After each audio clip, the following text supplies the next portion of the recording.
Hello again, everyone. Welcome back to Planescape Torment. Alright, one last party conversation, I think, with Ignis, and we'll be ready to move on. Let's see what you have to say.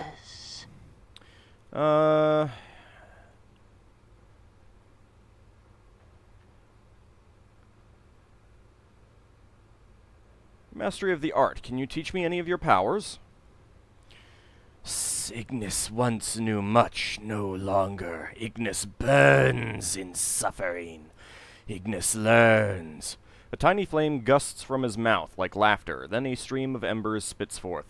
Suffer, learn. I am willing to suffer for such knowledge. As you are about to speak the words, you feel a crawling sensation in the back of your skull, and you are suddenly struck with a certainty that the knowledge Ignis has to teach may permanently scar you, but you don't know how you know this. Well, let's see how that plays out. If I decide that I don't like it, I can always reload. Suffer. Flames flicker eagerly along the edges of Ignis's mouth, spiraling up along the melted ruin of his face. Burn. Pieces of myself are burning away. Ignis may still teach much. I wish to learn, Ignis. Can you teach me some of the art? Where flames once burned, one may send them again. Before you can react, Ignis's claw lashes out and clutches your finger, and with a greedy hiss, he burns it. And through the searing pain, you close your eyes and scream. 6,000 experience points. Oh, -1 max hit point. You force your eyes open to see the burning mass of your hand from where Ignis touched it. He floats above, uncaring, cradling your finger, then snaps the tip off, leaving just the base. He hisses, cinders and ash drifting from his mouth, and he flicks the charred remains of your finger back to you. What did you do? Updated my journal. Teachings. Ignis cackles, the sound now strangely painful to your ears. To learn, one must suffer.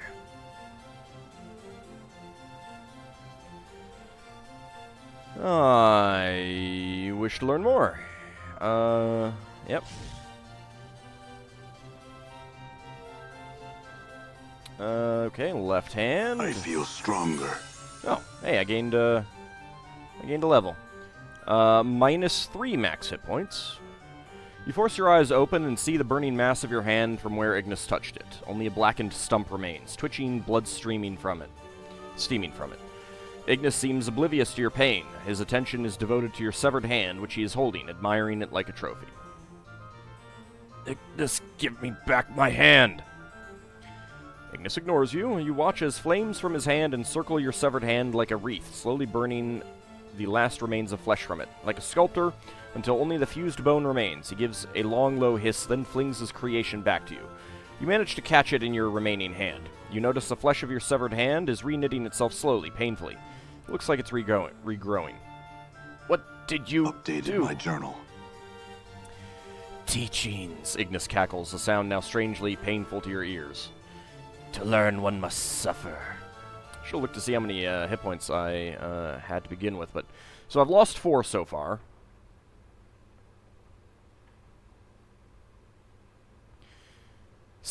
Ignis hurls himself into the air, leaving a hissing flame trail as he rises. No more pieces of self are burned away. Ignis, yet no more of sharing will Ignis teach. You need pieces of me in order to teach me? What about my eyeball? You need pieces of me in order to teach me? What about the strip of my intestines? Yeah. 24,000. Ignis cocks his head as you hold up your intestines. Then he suddenly swoops in and snatches it from your grasp. Holding it, he strings it between 2 hands like a rope, and he hisses to himself. You watch the intestines steam as he holds them, turning black, and you feel a slow burning pain in your abdomen. Ignis strings out the intestines, handspan upon handspan, as he lets each length fall from his grasp. It starts rotating around him like a spiral, snaking in a slow pattern, each portion being roasted by his flames. There seems to be some dancing pattern in the way the flames are touching the strip of intestines, slowly blackening them, until it looks like a long string of charred meat. The burning in your abdomen makes you wince, but it's nothing compared to the pain you felt when Ignis charred the other portions of your body. You watch your burning guts spiral in Ignis's flames, and suddenly they gutter out, and they fall into Ignis's hands. He gives a hiss and throws them to you. Much powers in an immortal's organs. Take the charred Updated my intestines. journal. You hold the charred intestines in your hand. They look like a blackened rope. Ignis hovers above you, tiny motes of ash drifting from his burning, emaciated frame. Can you teach me any more? You need pieces of me in order to teach me. What about my eyeball? Ignis lashes out again, his finger like a spear, but he doesn't strike for the eye that you can remove. Instead, he impales your other eye. There is no pain for a moment, only surprise, and you scream as Ignis lets loose a stream of flames into your socket. They seem to eat into your skull. The hiss of burning flesh fills your nostrils and smoke clouds your vision. You force your eyes open through your bloodied vision, yet only... Ooh, max hit points -2, so lost 6 hit points total. Yet only one eye opens. You can barely make out Ignis hovering in the air in front of you, his hands cupping a small orb of flame in his hands, your eye seemingly untouched by the heat. As you watch, his hands cover the eye, and you feel a second burning pain in your eye socket. And suddenly, through the searing pain, you can see correctly again. Ignis opens his hand, and within it you can see the ruined mass of your eyeball, barely recognizable, yet your eye is still in its socket. He cackles, and with a breath of flame, the eyeball rises from his grasp and drifts over to you, like a flake of ash in the air. Take the eyeball, your eyeball. Updated my journal. Okay, can you teach me any more? Okay. Ignis, I spoke with a storyteller in the Hive, and he mentioned that someone taught you these things. Who? 6,000 experience gained. Of learnings and teachings you know. Gouts of flame erupt from Ignis's mouth, and a horrid semblance of laughter. You have always taught Ignis. Ignis master you were. Me? Are you sure? Updated my journal. Ignis's voice drops, and the crackling of the flames dies. Yes, it is the only reason Ignis obeys you. Flames rise around him in a crackling spiral. Till death comes for us both. Your words to me, to your student Ignis. Ignis is not forgotten, master.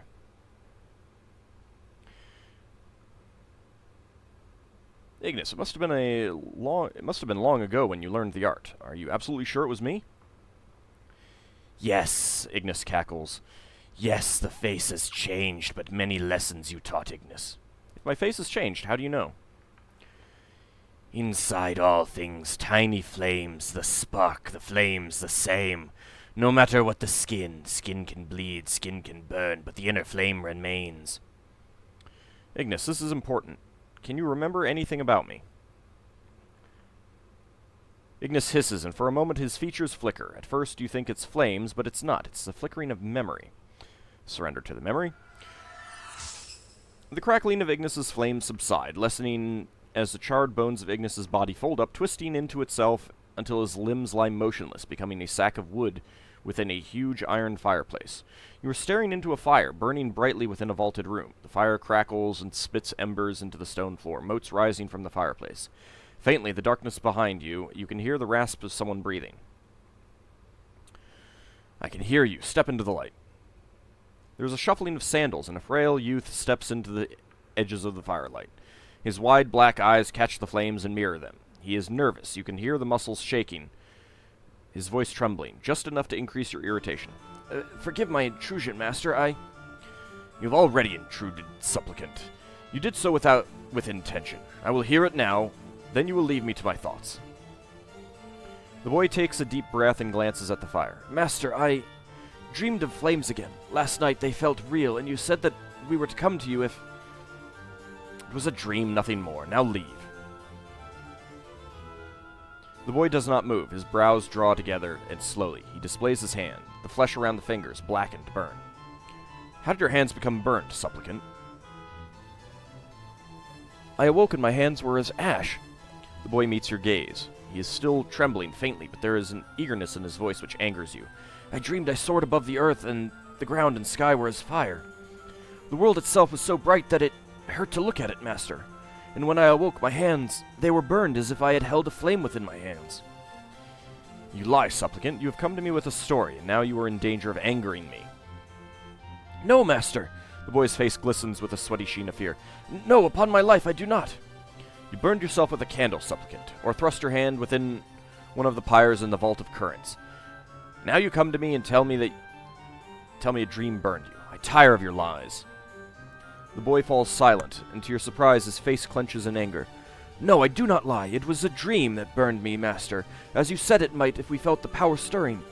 They were your words, and I came to repeat them to you when you tell you they are true. He holds up his hands. Look, Master. Grabby hands. Before the boy can react, your hand, huge in comparison, lashes out, crushing his burned hands in its grip, and the boy screams, echoing in the vault. With a snarl, you hurl him to the ground in front of the fireplace, and there is a sharp crack as his knees strike the flagstones. Look into those flames, supplicant. Raise your head. Look. The boy is shuddering from the pain from his knees. You watch tears blur his eyes as he raises his head to look into the fireplace. The flames cast his face in a red, gaunt glow. Is that what you wish to hold, supplicant? Is the shaping of flames what stirs your heart? Know that flames can burn, and if you would learn their power, you must suffer their touch. I don't think that's how it works for fire elementalists. The boy is silent, staring into the flames. He seems mesmerized. His tears have dried in the heat, and the shaking is gone. The flames are his focus. He is not listening to you, and you feel fury washing over you. If that is what consumes you, enough for you to intrude upon my meditation, then I shall teach you of the shaping of flames, supplicant. Your hand lashes out and clamps onto the boy's wrist. He howls as you drag him closer to the fireplace and thrust his hands into the coals. There is a crackling, a hissing of burning flesh, and his screams, such terrible yet. To learn, you must suffer, supplicant. You must allow yourself to be burned by the power that you wish to wield. Know its torment, and you shall know how to use it again against your enemies. Really pretty sure that that's not how fire elementalists learn their magic. Updated my journal. 10,000 experience points. Your vision clears, the memory streaming away like smoke. Ignis is hovering above you, his head cocked to one side, and an insane, blackened grin smeared across his face. Master Ignis has not forgotten your teachings. Well, let's talk about other things.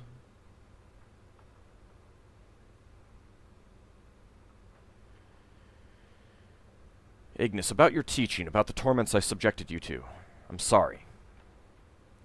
Flames, no torments. Ignis slowly turns, twisting above the ground. He may have heard you, but you don't know if the words meant anything to him. Are you sure, supplicant? Ignis stops instantly and he whirls on you, new flames bleeding from his chest and skull in a horrid crackling mass. It's like a nest of flaming snakes suddenly erupted from hidden recesses on Ignis's body. Supplicant no more is Ignis. Speak such again and Ignis will burn you. Alright, this seems like a way to kill him. Which... I feel stronger. What the Flames Teach. Achievement unlocked. Alright, so... I lost, what, 6 hit points? 8 hit points? Something like that? That's okay. Ignis's eye. Ignis's hand. Ignis's innards. Ignis's charm. Seeking Flames. I guess we'll copy that.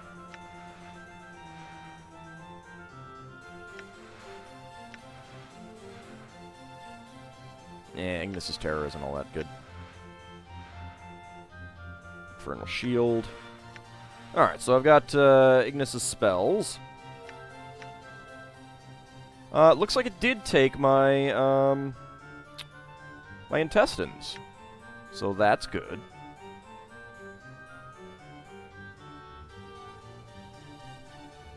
I wonder if I'll ever get any better eyeballs. Alright, so... Seeking Flames is like a curse spell.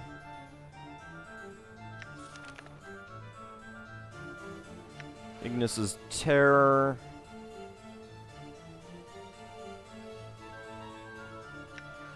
I guess it's okay. Infernal Orb. Guess that's okay. Ignis' shield could be pretty handy, though. If we encounter things with fire abilities and the like, and I did not mean to click that.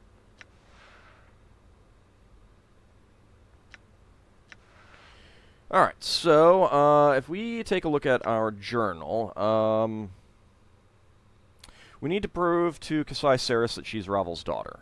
So that seems like the next thing to do. Let's quickly rest. I'll take those lost hit points. That's okay. I wasn't expecting to be getting any more at this point anyway, with level ups for a little while, so why not?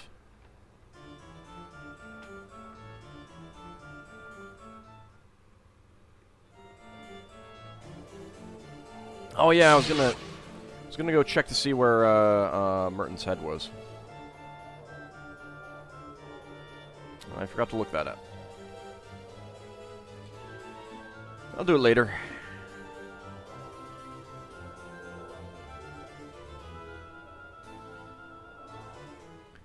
We can prove to Casai Saris that she is Ravel's daughter, then I assume that would open our way to the maze.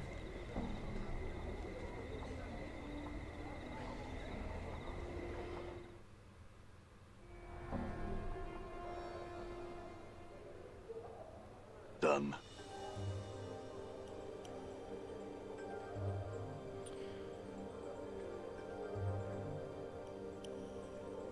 Alright, Casai, are you Ravel's daughter? It's just rumor. Or hold on. Alright, I think I need to talk to someone else here. I imagine, since most of these things seem... Alright, you know what? Just... I'm not gonna bring everyone along. I don't think it was Juliet. So one of these people is like a really good friend of hers. And I can't remember who it is. Pretty sure it's not the Medusa. I don't think it's Vivian. I don't think it's Nenny.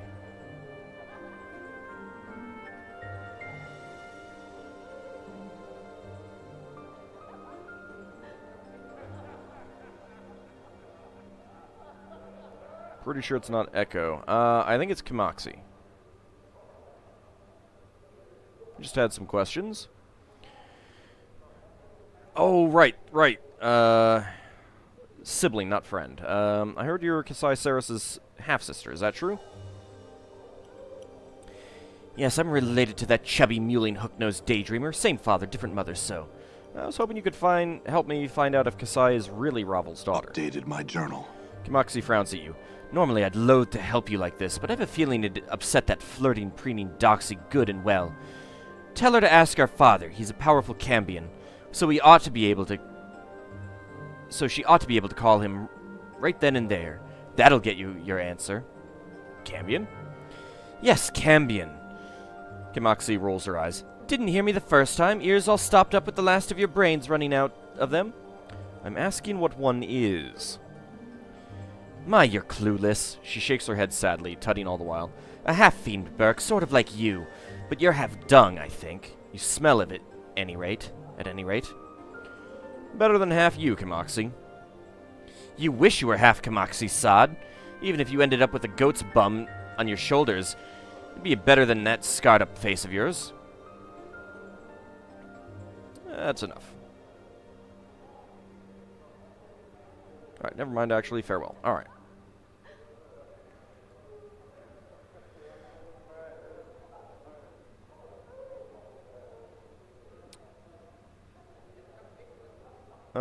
What sort of things do you do?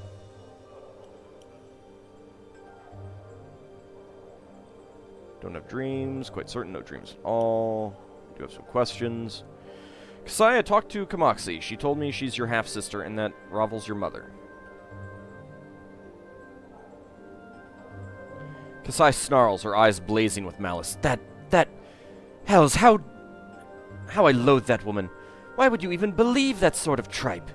She says that you deny it, and in fact you may not know it, but it's true. She said you could ask your father, that he would tell you. Updated my journal. Kasai stares at you silently for a time. Give me a moment. She turns from you and begins to mutter softly. The air seems to shimmer around her slightly and fills with a coppery smell like warm blood. Strain your ears, try to overhear what she's saying. You lean towards Kasai, attempting to hear what she's saying. Hagazenanel, banished Prince of Ithag, Marquis of the Bloody Shadow, my father, hear me, for I call upon you.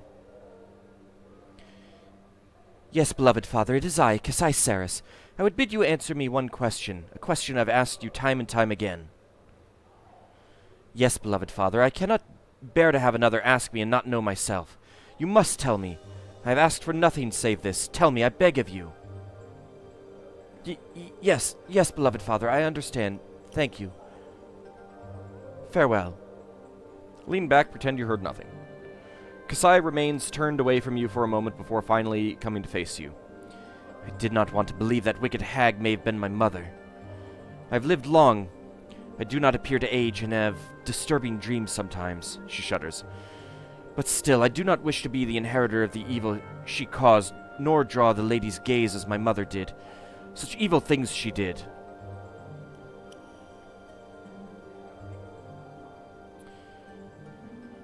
I wouldn't worry about it, Kasai. You're nothing like Ravel. Oh. I don't want to end the conversation.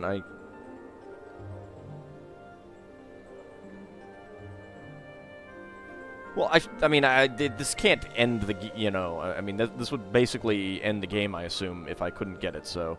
Yeah, I'll do this and I'll talk to her again. I was hoping she'd say something. I need you to give me a piece of yourself, Kasai. She looks alarmed. Pardon? The portal key to Ravel's maze is a piece of her, and you are of her blood. It is close enough. Kasai gasps. You intend to seek her out? Her surprise quickly changes to an expression of wariness. What would you need of me? Your blood, most likely. Only a drop or two, I'm sure. She nods. But do you have some way to carry it? A piece of cloth like a handkerchief?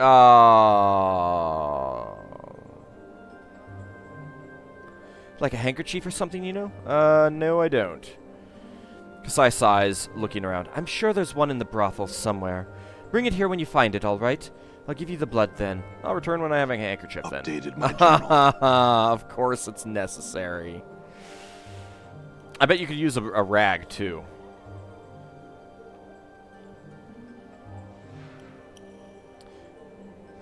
Of course, the problem is that I think I picked them all up and then sold them.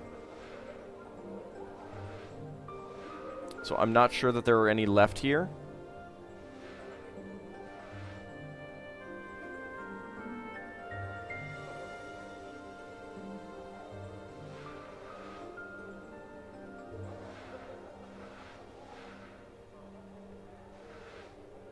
I sold them down in the underground village, didn't I? Oh, god damn it. So bad at this game.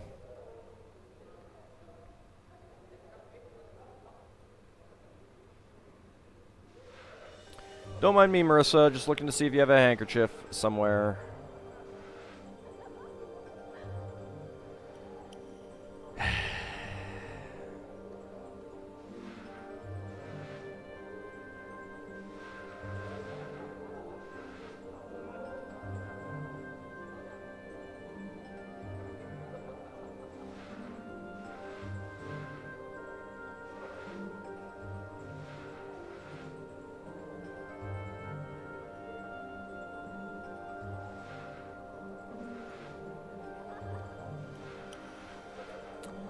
I am pretty sure now that we have none.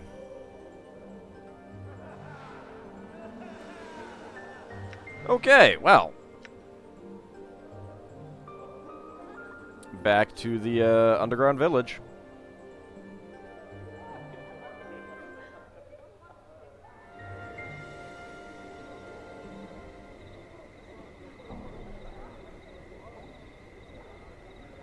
Mistakes were made.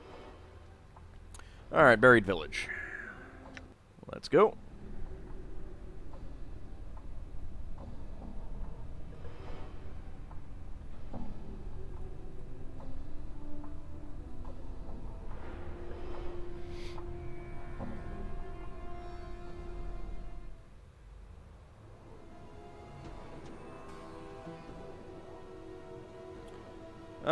Let's trade. Alright, wonder why bandages don't work.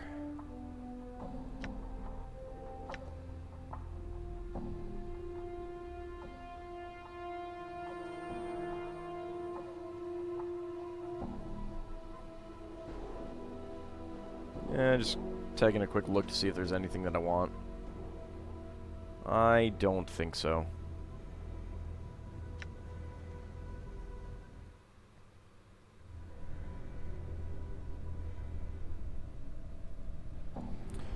Alrighty.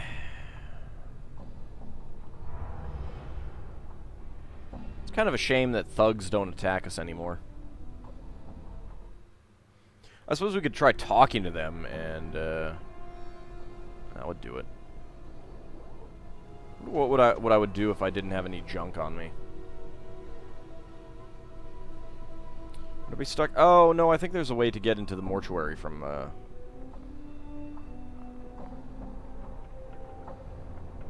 crypts and everything.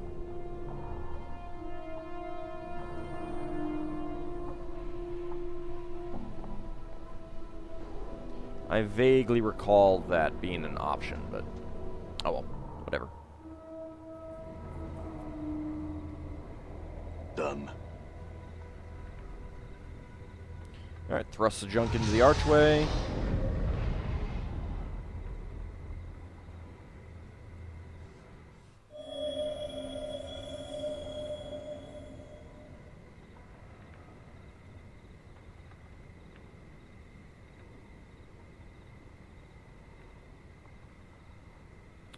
Seems kind of weird that there's characters that can move around up there and you can't get there.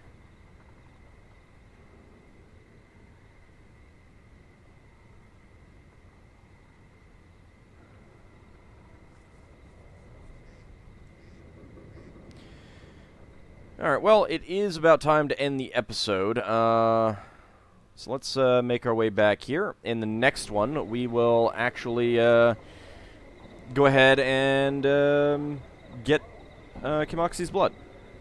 See you next time, everyone. Kasai's.